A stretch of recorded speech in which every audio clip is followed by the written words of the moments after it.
Marko, zdravo, lepo te videti. Kako si ovih dana? Da li ti nedostaju sajamski dani? Osim što ti je super lepeza. Ne sajamski dani, izvini, sajam, ali sam htela reći da su sajamski dani dobra alternativa.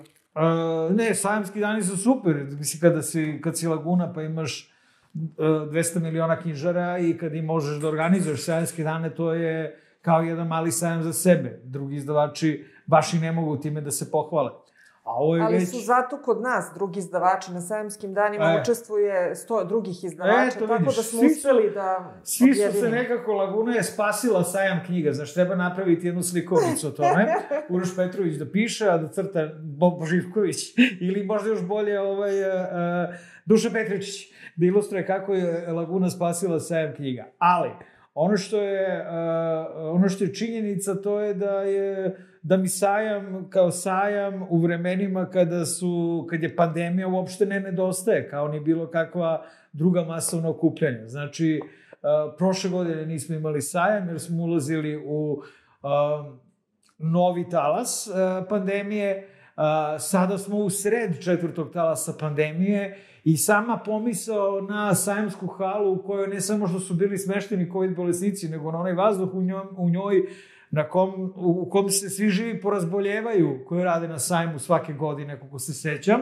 pa i mi koji dođemo da potpisujemo knjige, pa i gosti sajma, dakle, zamisli što je bio, izašao bi sajamski soj koronavirusa. Tako da super je što je Laguna odradila i ove godine sajamske dane, i to čitavih 15 dana u odnosu na onih 7 dana, tako da sad što se tiče one gomile dečurlije koje idu tamo i bacaju one prospekte, to nikom neće nedostajati. Što se tiče govorancija, političara i toga, to tek nikome, meni naročito, neće nedostajati.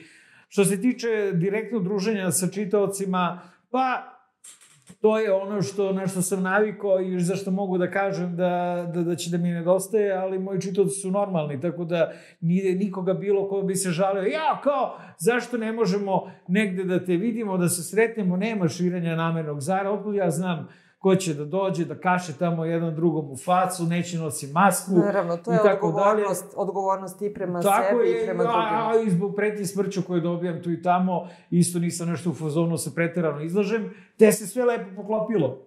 Znači sve je po tvojoj meri. Da, u mojoj trenutnoj meri trenutno, da. Jeste. COVID-19 plus, tvoja nova knjiga sjajnih priča inspirisanih COVID-om i moram ovako da te pitam, a ti odgovori kako hoćeš, šta bi ti rekao, koja je najveća tekovina COVID-a? Najveća tekovina COVID-a je činjenica da nevjerojatno glupi ljudi vladaju planetom u ovom trenutku i primitivni.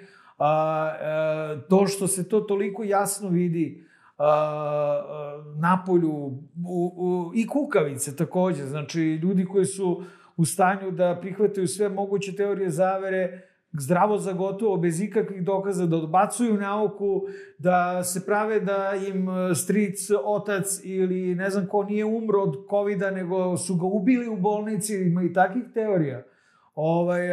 Umesto da kažu vlada virus i zdravstveni sistem je preopterećen i ljudi su u bolnicama po 15 do 17 dana, dišu na škrge ili na kiseoniku su i eto, moramo da se čuvamo i da se malo pripazimo. Ne, ludaci će da nose žute trake i da tako vređaju Jevreje koji su stradali u holokaustu, poredeći to što niko ih ni ne tera da uzimaju vakcinu. Ništa, traže im samo ove propusnice za iza 10 uveče kad odu u kafančinu. Dakle, to je najveća tekovina COVID-a, vladavina budala svetom i to je strašno, jer njima se lako može manipulisati, oni ni ne kapiraju, a ima takva priča ovde, lepo su reptilijanci smislili. Dakle, nalože idiota da je nošenje maske ili vakcina, da je nešto što je gaženje njegovih prava, onda idiotu to poveruje, jer mu je mnogo lakše da poveruje u zaveru reptilijanaca nego da poveruje da virus postoji. I počne da se buni protiv toga. I drugi idioti mu se priključe. I tako se zaraza širi i širi i tako zaraza nikako da stane. I eto vam teorije zavere. Dakle, ako je neko hteo da se zaveri, taj je ubacio rovca među morone da su maske nešto što vređa njihova građanska prava i da su vakcine nešto što će ih ostaviti sterilnim. Pa i da ih ostavi sterilnim ne bi bila velika šteta i onako je prenaseljeno sve. Još jednom se pokazalo da je stvarnost maštovitija, rekla bih, od onoga što književnost može da ponudi. Mada, vratila bih se na tvoj roman Đubre, koji jeste objavljen u septembru 2020. ali je nastajao krajem 2019. i početkom 2020. gde si ti u tom romanu predvideo tu neku pošast koja vlada. Pandemiju si zapravo predvideo u nekom smislu. Možeš li sada da joj predvidiš epilog? Ja sam u romanu Đubre pisao o pandemiji super kuge. Dakle, moja misao jeste da neće ovaj virus, niti neki sličan virus, da dođe glave čovječanstvu, nego da će to da bude super bakterija. Znači, kada ne bude bio, a već je krenulo, super triper, od super tripera do super kuge, ovoliko ima. I bio sam u fazonu da je Srbija toliko nataložena đubretom, stilski gledano, a i faktički gledano, toliko ima divljih deponija, da iz ovakvog đubreta može da nikne samo smrtonosna bolest koja je smrtonosna po celu civilizaciju. Dokle, ja sam predvideo brzi propast svega. Ovo traje već 1.5 godina. Dakle, nije mi nikakav COVID. Kad je krenuo COVID, ja sam bio na 2/3 romana i bio sam u zonu, ne, znači, baš sam bio zadovoljan sa tom idejom super kuge. Bio sam u zonu, kako dobra ideja. Baš onako davno od Pekića se još niko nije bavio, dakle, pandemičnim romanima. I ja to napravim i onda krene prava pandemija i na neki način mi pokvari, dakle, priču, ali na drugi način nije to poenta đubreta. Poenta đubreta je da opiše situaciju u kojoj živimo poslednjih 9 godina, ne poslednjih 9 godina, poslednjih 30 godina u ovoj zemlji, a poslednjih 9 godina živimo život posle smrti režima Slobodana Miloševića, dakle, propali smo načisto, dakle, kao društvo i jako je teško da ćemo se iz toga izvući. I onda, zato super kuga kao nešto što je prosto simbol života koji više nema smisla i rupčak iz kanala, zapravo iz kojeg srpsko društvo teško će izaći.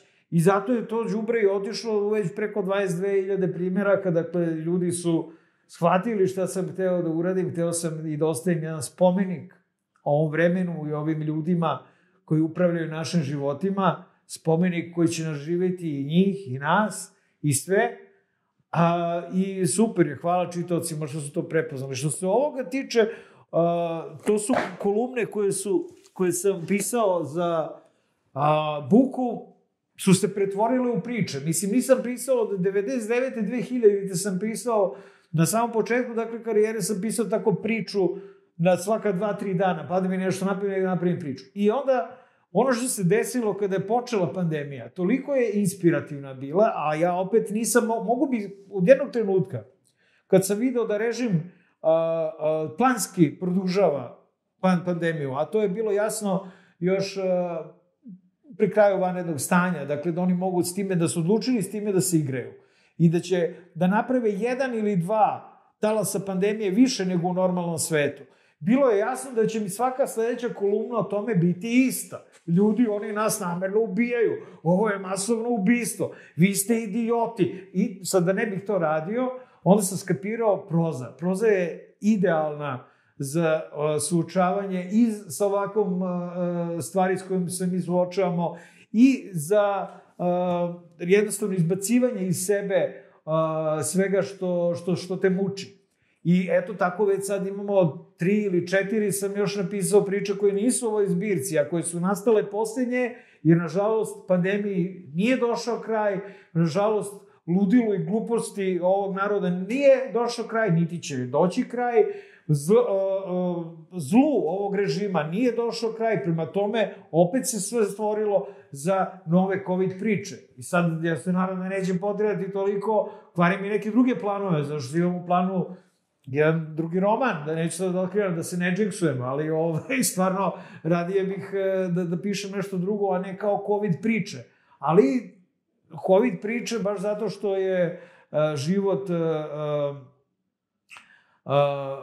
inspirativniji nego što moja mašta može da dosegne, onda lepo uzmeš iz života sve ono ludilo i oblikuješ ga u priče, uz malo pretjerivanja, uz malo priličavanja, ali sve užimaš direktno iz života, direktno gledajući šta se dešava oko tebe. Naravno.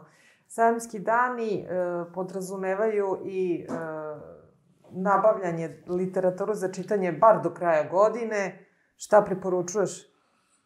Ja trenutno čitam paralelno jednu knjigu koja nije, ali ajde, moći ću da napravim izuzetak, pa ću reći, jer je to knjiga u izdanju Nezavisnog udruženja novinara Srbije, pokojnog Dejana Anastasijevića, naše kolege, zbirka njegovih novinskih tekstova, koji su toliko teški, da sam odabrao 2 fenomenalne Lagunine knjige, kojima sečem te teške i užasne teme od poslednjih 30 godina, a to su zbirka prička Lansi i Segovi od Mome Kapora i autobiografija Woody Allena apropo ničega.